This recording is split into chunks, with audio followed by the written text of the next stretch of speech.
من الشیطان الرجیم بسم اللہ الرحمن الرحیم وَلَقَدْ عَهِدْنَا إِلَىٰ آدَمَ مِن قَبْلُ، اور ہم نے ایک عہد لیا تھا آدم سے بھی پہلے، یعنی وہی جو کہ اس درخت کے پاس نہ جانا، فنسیا تو وہ بھول گیا، وَلَمْ نَجِدْ لَهُ عَزْمًا، اور ہم نے نہیں دیکھی اس میں کچھ ہمت۔ یہ عزم کے دو ترجمے کیے گئے، دونوں صحیح ہیں، یعنی یہ کہ ایک ہے پختگی ارادے کی کہ وعدہ اس نے کیا لیکن اس وعدے کو نبھا نہیں سکا، ہم نے اس کے اندر عزیمت نہیں پائی، کمزوری پائی۔ خلق الانسان ضعیفا، ایک اور جگہ آپ دیکھیں گے انسان کی خلقت میں کچھ کمزوری کا پہلو موجود ہے، تو آدم کی طرف سے اس کمزوری کا اظہار ہو گیا۔ ایک ترجمہ اس کا یہ کیا گیا ہے کہ اس نے جان بوجھ کر نہیں کیا، یہ نسیہ، بھول گیا۔ ولم نجد لہ عزما، ہم نے یہ نہیں دیکھا کہ اس کے اندر ارادہ ایسا ہو کہ وہ اللہ کے حکم کو توڑنا چاہتا ہے۔ ایک ہوتا ہے بغاوت، جانتے بوجھتے شعور کے ساتھ انسان جانتے ہوئے کہ یہ کام جو ہے غلط ہے، اور اس وقت اس کو شعور بھی ہو، اس وقت اس کے مستحضر بھی ہو وہ بات، پھر بھی وہ کر رہا ہے، نہیں، نسی، وہ بھول گیا تھا۔ فنسیا ولم نجد لہ عزما، ہم نے اس کے اندر سرکشی کا ارادہ نہیں دیکھا، بغاوت اس کے اندر نہیں پائی، بلکہ در حقیقت یہ نسیان تھا۔ ربنا لا تؤاخذنا ان نسینا او اخطانا، یہ تو عظیم ترین دعا جس پر کہ ختم ہوئی ہے سورہ بقرہ، کہ نسیان اور خطا ان دونوں سے اللہ ان پر ہمارا مواخذہ نہ کیجو، تو وہ نسیان تھا۔ وَإِذْ قُلْنَا لِلْمَلَائِكَةِ اسْجُدُوا لِآدَمَ فَسَجَدُوا إِلَّا إِبْلِيسَ، یہ پانچویں مرتبہ اب یہ قرآن مجید میں پھر وہ قصہ آدم و ابلیس ہے۔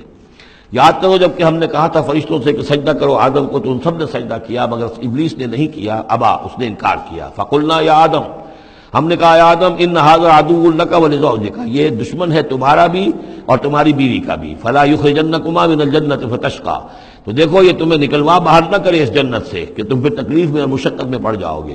ان لک الا تجوع فیھا ولا تعرى، اس جنت میں تمہیں ہم نے جس حالت میں رکھا ہے، نہ تمہیں کوئی بھوک ستاتی ہے، نہ تمہیں کوئی عریانی ہوتی ہے، وانک لا تظمأ فیھا ولا تضحى، اور نہ تمہیں اس میں پیاس ستاتی ہے، نہ تمہیں دھوپ کی کوئی تکلیف ہوتی ہے۔ فوسوس الیہ الشیطان، تو شیطان نے وسوسہ اندازی کی حضرت آدم کے ذہن میں۔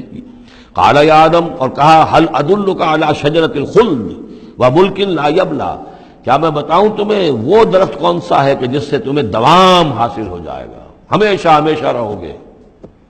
وہی پھر الفاظ یاد کر لیجئے، the defiant cries of man's will to survive and conquer the storms of time۔ انسان چاہتا ہے کہ وقت کے طوفانوں کو فتح کر لے، اس سے بارہ تر رہے، اس کی ہستی کا تسلسل ہو، دوام ہو۔ تو ہمارے وہ جد امجد نے بھی اسی سے دھوکہ کھایا ہے کہ وہ کہا کہ شجرۃ الخلد، ہمیشہ رہنے والا درخت ہے یہ، اس کا پھل کھاؤ گے پھر تمہارے لیے فنا نہیں ہے، وملک لا یبلی، اور ایسی بادشاہی ملے گی جس پر کبھی بوسیدگی اور پرانا پن طاری نہیں ہوگا۔ فاکلا منہما، تو آدم اور حوا دونوں نے کھا لیا اس درخت میں سے۔ فبدت لہما سوآتہما، یہ مضمون سورہ اعراف میں آ چکا ہے، تو ان پر واضح ہو گئی، ننگے ہو گئے ان کے جسم، اور انہیں اپنی شرمگاہیں نظر آنے لگیں۔ وطفقا یخصفان علیہما من ورق الجنہ، اور پھر وہ لگے اپنے سطر کو چھپانے کے لیے جنت کے درختوں کو گانٹھ کر لباس بنانے میں۔ وعصا آدم ربہ فغوا، تو آدم نے اپنے رب کی نافرمانی کی اور وہ بہک گیا۔ ثم اجتباہ، پھر اللہ نے اسے پسند کر لیا، پھر نواز دیا۔ ربہ فتاب علیہ، اور اس کی توبہ قبول کی، اس پر عنایت فرمائی، وہدیٰ، اور اسے ہدایت دی۔ قال اہبطا منہا جمیعا، اب کہا اللہ نے کہ اتر جاؤ اس سے تم سب کے سب، بعضکم لبعض عدو، تم سب ایک دوسرے کے دشمن ہوگے۔ فإما یأتینکم منی ھدی، تو جب بھی کوئی ہدایت میرے پاس سے تمہارے پاس آئے، فمن اتبع ھدایا، تو جو کوئی پیروی کرے گا میری ہدایت کی، فلا یضل ولا یشقی، تو وہ نہ وہ بہکے گا اور نہ ہی وہ مشقت میں پڑے گا اور ناکام ہوگا۔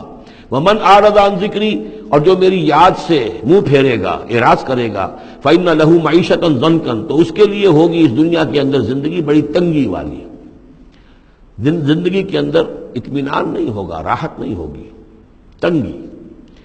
کروڑوں بھی ہیں تو مزید کروڑوں کی طلب ہے۔ پیاس، جیسے کہ آپ کو معلوم ہے کہ ایک مرض ایسا ہے جو آدمی پانی پیتا رہتا، پیاس ختم نہیں ہوتی، پیاس ہے جو کہ تو قائم ہے، کتنا چاہے پانی پی لے۔ تو یہ معیشت ضنکن، جن لوگوں کا حال یہ ہو جاتا ہے کہ پھر پوری زندگی کے اندر ان کے لیے اطمینان کا سانس نہیں ہے، چین کا کوئی وقت نہیں ہے۔ جو کوئی من اعرض عن ذکری فإن له معیشۃ ضنکا ونحشرہ یوم القیامۃ اعمی، اور قیامت کے دن جب ہم اسے اٹھائیں گے اور جمع کریں گے تو اندھا ہوگا۔ قال رب لم حشرتنی اعمی، وہ کہے گا پروردگار تو نے مجھے کیوں یہ اٹھایا اور جمع کیا ہے یہاں اندھی حالت میں، وقد کنت بصیرا، میں دنیا میں تھا تو میں تو بصیر تھا، آنکھوں والا تھا، دیکھتا تھا۔ قال کذالک اتتک آیاتنا فنسیتھا، اللہ فرمائے گا کہ اسی طرح میری آیات تمہارے پاس آئیں، تم نے انہیں نظر انداز کیا، تم نے توجہ نہیں کی۔ فکذالک الیوم تنسیٰ، تو آج تمہیں ہم نے نظر انداز کر دیا ہے۔ وکذالک نجزی من اسرف، اور اسی طریقے سے ہم بدلہ دیتے ہیں اس کو جو حد سے تجاوز کرتا ہے۔ ومن لم یؤمن بآیات ربہ، اور جو نہیں ایمان لایا اپنے رب کی آیات پر۔ ولعذاب الآخرۃ اشد وابقیٰ، اور یقیناً جو عذاب ہے آخرت کا وہ بہت شدید بھی ہے، اشد ہے اور ابقا ہے، ہمیشہ باقی رہنے والا ہے۔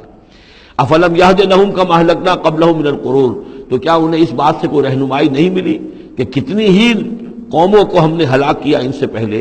یمشون فی مساکنہم، وہ بھی چلتے پھرتے تھے اپنے گھروں میں، اپنے محلات میں، اپنی آبادیوں میں، اپنی بستیوں میں۔ ان فی ذلک لآیات لأولی النہیٰ، یقیناً اس میں نشانیاں ہیں ان لوگوں کے لیے کہ جو عقل رکھتے ہوں۔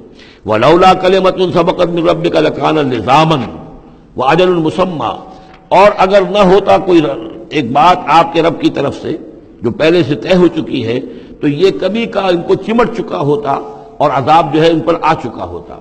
ولولا کلمۃ سبقت من ربک الی اجل مسمى لکان لزاما، یہ یوں ہے ترکیب ہے اصل میں، لیکن یہ کہ جو ردم کے حوالے سے اس میں تقدیم و تاخیر کی گئی ہے۔ اگر نہ ہوتی ایک بات جو طے ہو چکی ہے آپ کے رب کی طرف سے ایک وقت معین تک کے لیے، تو کبھی کا ان کے اوپر وہ عذاب جو ہے وہ انہیں چمٹ چکا ہوتا۔